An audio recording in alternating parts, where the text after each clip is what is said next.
Welcome back. It is Dry Hump. We hope not to leave. We hope we don't leave a rash. There we go. We're doing it live. I'm telling you, folks. We're gonna get right through it, and we're bringing you our next segment, which is gonna be a whole bunch of quick headlines. Just shorter thoughts on some subjects. We can go through a lot of them. We got from the dungeon, Matt Martinez, assistant producer. He's gonna give us the topics and a segment we like to call Quick Thrusts. Oh, God. Oh, God, indeed. All right, Matthew Martinez, hit us with your best shot. Make it burn good. Hito Turco Glue. Did he make... Hito Turco Glue. Did he make the right decision, guys? By changing his name? Yeah, I think he should. I'm not familiar with Hito Turtle Glue. All right. Do you want to take Hito or you want me to take Hito? Go ahead, sir. I'll take Hito. For one, I think he made a horrible decision. Because there's nothing in Toronto. No one wants to play in Toronto. But you know I'm going to change my stance. I'm a Jazz fan. He made a wonderful decision. You can stay in Toronto all you like. That's all I've got to say about that. Good job, Hito. Way to pull a You know what? Being all the same, money-wise, everything, I think he did okay. I mean, Toronto's better for his family. His wife likes it better.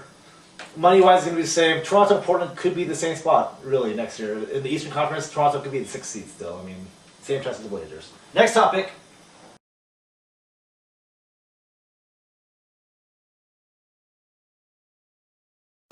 Boy, man, it's sure hard to not see the Lakers away. I mean, they're going to get Odom back, looks like. So your starting five is Bynum, Gasol. You got Artest, Bryant, and whatever point guard they're going to throw in there. And you have Odom coming off the bench. Who's going to beat that team? Who's going to beat them? I don't know. I always thought no one can really guard Kobe, but there's only been two people in the NBA who could really kind of handle him. One was Shane Battier, the other was Ron Artest, and now they play on the same team. And you know, guarantees are strong words. There's only two things in this world you're guaranteed. One, you're going to die. Second of all, diarrhea after having bagels. The only two guarantees in this world right now. Only two guarantees. But it's looking pretty good. Next topic, Matt Martinez. Should Congress be discussing the BCS? You might want to get your drop button ready for this one. I don't know what in the hell Congress is doing wasting our time right now with the BCS. For one, nothing's ever going to change. And second of all, there's much bigger problems in this world right now. I'm reiterating things that people have said before. This is nothing new. But that's not what we elect Congress for, is to worry about our college sports. Hey, I need to know if my cell phone number is going to be transferred over when I switch carriers. That's what I want Congress to talk about. Exactly. It's kind of, you know, it's a Utah thing. I mean, Orrin Hatch, they want, when you're in Congress, you want public favor, and that's what they're trying to do. Next topic. Should the All-Star Game count, really? We're talking about the Major League Baseball All-Star Game, Logan? Yeah, this was my idea, because I think this is a great idea. You think about all the other All-Star games, and with the other sports, with the basketball, you can come out and not have it mean anything, but it's still entertaining for the fans. Pro Bowl, there's nothing you can do to make that entertaining. It's just not possible. I mean, the season's over. You can't put it in the middle of the season. The injury risk is too high. They just don't. The football's never going to be good. But baseball is now, it's now catapulted itself. You want to pay attention now. You want to watch. I mean, and the thing is, I've heard people say before that you have a bunch of people who are impacting the playoffs who aren't really on the teams. But in my opinion, for the most part, the majority of the All-Star rosters are made out by the players who potentially will impact the postseason. Hey, you know, in baseball, there's about 40 games that do count. Yeah, one is an All-Star game, one of them. All the other 120 don't really matter, do they? Exactly. Next topic. Is the home run derby, is it really entertaining at all? I find it highly entertaining. If I could sit and watch grown men smash their balls as far as they could over the fence, I would do it for days. I love watching things fly, and so the home run derby is right up my alley. It's my favorite part. I'm glad Who has finally come around to the fact that steroids weren't a bad thing. I mean, more people now are coming around to my thinking, but I've always thought that. I don't care what you do. We don't care if a rock star does cocaine before the show, as long as he puts on a good show. The same for the baseball players. Just let it fly, baby. I want to see 20 home runs in the first round and have a guy ruin his swing for the rest of his life. I love that shit. David Ortiz. Oh, he's coming around. That's right. Next topic. All right, since we're on the whole enhancement topic, should Man Ram be cheered or should he be booed? You know what? He should be cheered in LA where he plays, and he should be booed in every other place. He's the opposing player. He's a good player. It's ridiculous to me to think that even if he didn't get caught for whatever he got caught for, female hormone drugs or whatever it was, Yes. that even if he didn't get caught for that, people would still boo him. I mean, he's not that likable little guy.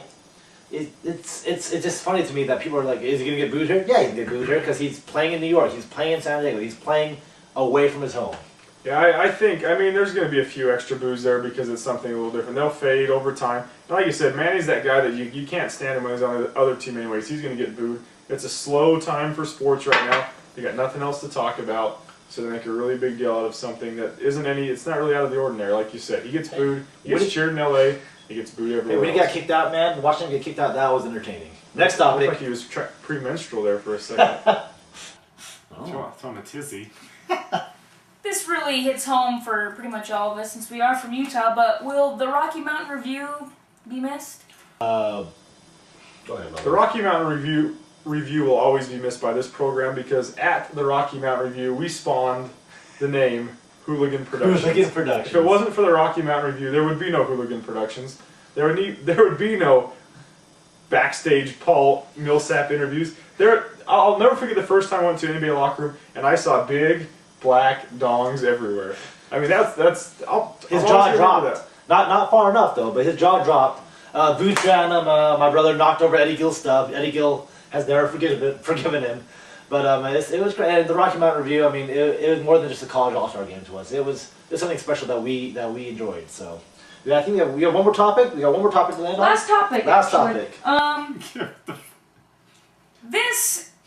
Take your It's shit something- seriously, man. Take your craft seriously. You know what? I'm trying, alright? It's hard to read That's Asian why writing. you're in the dungeon. What do you guys think about Boozer re-signing with the Utah Jazz? All right. Well, I'm gonna fill this one first here. Boy, man, when it happened, I almost threw up in my mouth, man. It was pretty bad. But you know what? It's one more year. We'll see what happens. I mean, Boozer is going to be an upgrade over what we're going to have on Costa Koufis and Paul Millsap. Maybe he'll, it's a contract year. Players usually play better in a contract year. If we can trade him in midway through the season, great. If not, his contract's off the books for next year. The reason that we don't like him is because he's a douche that said he would leave in December and he didn't.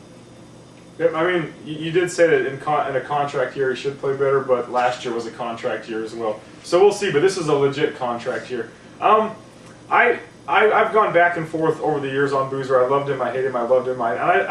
It's just like who said, you do not get better with Carlos Boozer off your team. I love Paul Millsap. I don't know what Paul Millsap will turn into, but I have a hard time thinking that Paul Millsap is ever going to be as good an offensive player as Carlos Boozer is. If Carlos decides to play defense and use that big body, he's more valuable than Paul Millsap in any aspect of the game.